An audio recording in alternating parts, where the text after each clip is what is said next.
स्वामी जी ने आपके सामने प्रस्तुत किया है, ऐसी ही चाहनाएं बिल्कुल जैसी की तैसी हमारे शहीदों की भी रही है। मैं पहले शहीद के नाम से जो बात कहना चाहता हूं, शहीद आजम भगत सिंह के बारे में बात कह के शुरू करना चाहता हूं। शहीद आजम भगत सिंह को आप जानते हैं 1931 में फांसी हो गई थी 23 मार्च को। फांसी से 2 दिन पहले उन्होंने जो कहा वो हमारे भारत स्वाभिमान के लिए एक आदर्श है।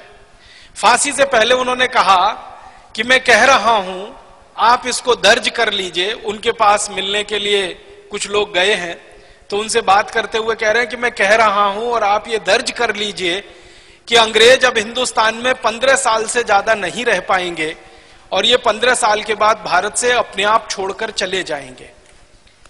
अब आप इसमें महत्व की बात को जरा देखिए।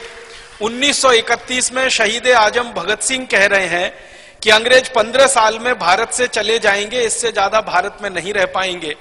अब 1931 में 15 जोड़ दीजिए तो 1946 बैठता है और 1946 में ही अंग्रेजों ने घोषणा कर दी थी 3 जुलाई 1946 को कि हम भारत अब छोड़ देंगे, भारत वाले तैयारी करें, हम उनको सत्ता हस्तांतरित करना चाहते।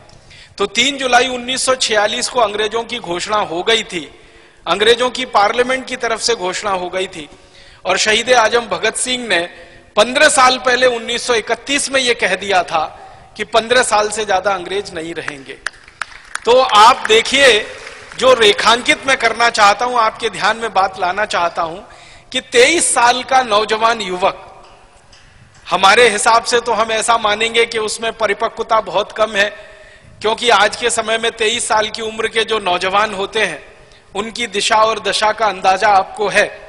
उस जमाने में 23 साल का नवयुवक देश के बारे में इतनी बड़ी बात कह रहा है, ये एक बात। दूसरी बात उन्होंने उससे भी ज्यादा बड़ी कही। ये तो एक वाक्य कहा उन्होंने, दूसरी बात इससे भी ज्यादा बड़ी कही।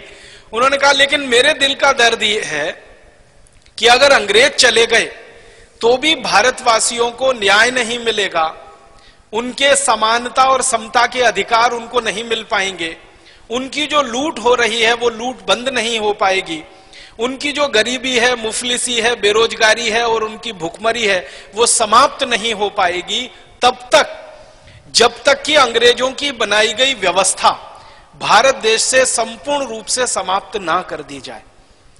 मसाले सच सच